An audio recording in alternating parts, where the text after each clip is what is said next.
Hello students, इस video में मैं आपको ये बताऊंगा कि एमएसटी-सीटी का सिलेबस क्या है। एक्चुअली होता क्या है, बच्चे ना अननेसेसरी चैप्टर्स को पढ़ने लग जाते हैं। जेडब्ल्यू और एमएसटी-सीटी के सिलेबस में थोड़ा डिफरेंस है, तो मैं आपको यही डिफरेंस बताने आया हूँ।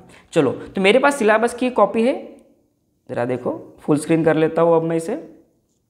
देखो, अब इस सिलेबस की कॉपी को देखो अच्छे से। इसमें सिलेबस देखो, 12th का सिलेबस ये यहाँ पे, एक सेकंड, ये रहा 12th का syllabus. Whole syllabus of class 12 physics, chemistry, maths and biology, okay, जो भी है। अब जरा देखो, होल सिलेबस की अगर मैं बात करूँ, होल सिलेबस मतलब जो भी आपने फिजिक्स में पढ़ा था, रोटेशनल मोशन, उसके बाद थर्मोडायनामिक्स, उसके बाद केटीजी, ठीक है, उसके बाद ऑसिलेशन, ओके, एफएम यानी कि फ्लूइड मैकेनिक्स, ये पेपर 1 का हो गया। उसके बाद वेव मोशन, रे ऑप्टिक्स, वे ऑप्टिक्स, ये सभी चैप्टर आपको पढ़ने हैं, ठीक है। ये सभी चैप्टर आपको क्या करने हैं, पढ़ने हैं। अब जरा देखो, इसके बाद 11 का कौन से चैप्टर आपको पढ़ने हैं वो देखो। 12 का तो पूरा का पूरा जो भी आपने बोर्ड में पढ़ा था वो सभी चैप्टर पढ़ने। 11 का सिलेबस देखो, 11 के सिलेबस में सबसे पहला पार्ट जो है वो है मोशन इन प्लेन, यानी कि मोशन इन प्लेन मतलब आपका काइनेमैटिक्स।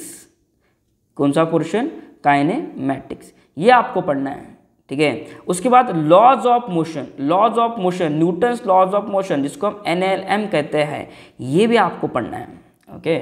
अब उसके बाद ग्रेविटेशन, ओके, ग्रेविटेशन भी आपको पढ़ना है। चलो, उसके बाद thermal properties of matter, TPM जिसको हम कहते हैं, ये भी टॉपिक है। साउंड भी है, रे ऑप्टिक्स भी है। बाद में देखो, ये इलेक्ट्रोस्टैटिक्स और सेमीकंडक्टर, ये दिख रहा है, ये एक्चुअली ये जो पोर्शन है इलेक्ट्रोस्टैटिक्स और सेमीकंडक्टर का, ये आपका 12th में कवर हो जाएगा। ये जो आपका पोर्शन है ये 12th में कवर हो जाएगा, ठीक है, 12th के सिलेबस में कवर हो जाएगा। बस इसमें सेमीकंडक्टर थ्योरी वगैरह रहेगा, लेकिन 12th का सेमीकंडक्टर पढ़ने के लिए आपको 11th का सेमीकंडक्टर पढ़ना ही होता है। 12th का इलेक्ट्रोस्टैटिक अगर पढ़ना है तो उसको पढ़ने से पहले आपको 11th का इलेक्ट्रोस्टैटिक सबसे पहले पढ़ना ही पढ़ना है। तो ये रहे वो टॉपिक 11th के। और दूसरी इंपॉर्टेंट चीज़, आप 11th को स्किप नहीं कर सकते, क्योंकि 11th पे 20% वेटेज है। 20% वेटेज मतलब 10 क्वेश्चन 11 से पूछेंगे आपको। कहाँ से पूछेंगे, 11 से, ठीक है। तो आप ये स्किप नहीं कर सकते हैं। बाकी 12th का तो आपको पढ़ना ही पढ़ना है, 12th का ऑप्शन नहीं है हमारे पास, पूरा ही पढ़ना पड़ेगा उसे।